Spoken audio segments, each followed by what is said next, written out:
జై శ్రీమన్నారాయణ. అస్మద్గురుభ్యో నమ. భగవద్బంధువులారా, అడియేన్ దీపారాణి శ్రీరామాంజ దాసి. ఈరోజు 8వ పాశురం చదువుకుందాం. ఆండాల్ తిరువడగలై శరణం.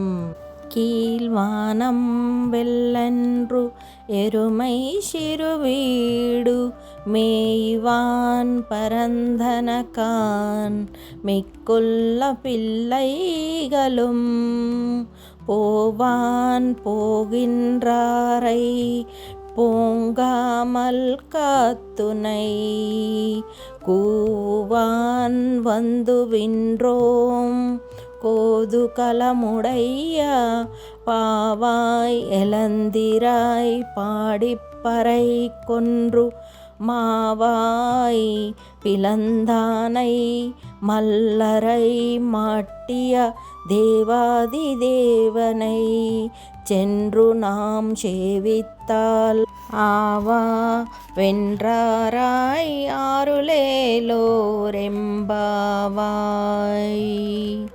ఆండాల్ తిరువడగలై శరణం. ఈ పాశురం యొక్క అర్థం తెలుసుకుందాం. ఈ పాశురంలో గోదాదేవి శ్రీకృష్ణుడికి చాలా నచ్చిన గోపికను నిద్రలో నుండి మేల్కొల్పుతుంది. ఆ కారణంగా ఆ గోపిక చాలా గర్వంతో ఉండేది. శ్రీకృష్ణుడికి ప్రియమైన ఓ గోపిక తూర్పు దిక్కున తెల్లవారుతున్నది. చీకట్లు తొలగి ఉదయభానుడు వచ్చేలోగానే 3 మునకలు వేసి మనం పూజకు సిద్ధం కావాలి. ఈలోగా ఆ చిన్ని కన్నయ్యను కూడా లేపాలి. తూర్పు దిక్కున ఆకాశం తెల్లవారింది. గేదెలు మేతకై స్వేచ్ఛగా తిరుగుతున్నాయి. తోటి గోపికలందరూ శ్రీకృష్ణుడు రావడానికంటే ముందుగానే అతని వద్దకు చేరాలి అని అనుకుంటున్నారు. అందరం కలిసి ఇష్టంగా కృష్ణుడి వద్దకు వెళ్ళడం కోసం బయలుదేరాము. వారందరినీ అక్కడ నిలిపి, నీకోసం నేను వచ్చాను, నీకు కూడా కృష్ణుణ్ణి చేరుకోవాలి అని కుతూహలంగానే ఉంది కదా, మరి ఇంకా ఆలస్యం ఎందుకు?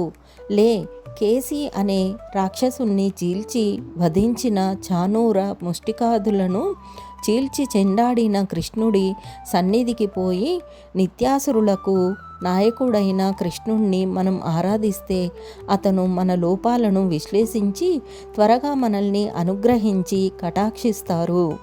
కృష్ణుడి కంటే ముందుగానే మనం అతని దగ్గరకు వెళితే సంతోషంగా మన కోరిక నెరవేరుస్తాడు రా అంటూ మరో గోపికను గోదాదేవి నిద్రలేపుతుంది.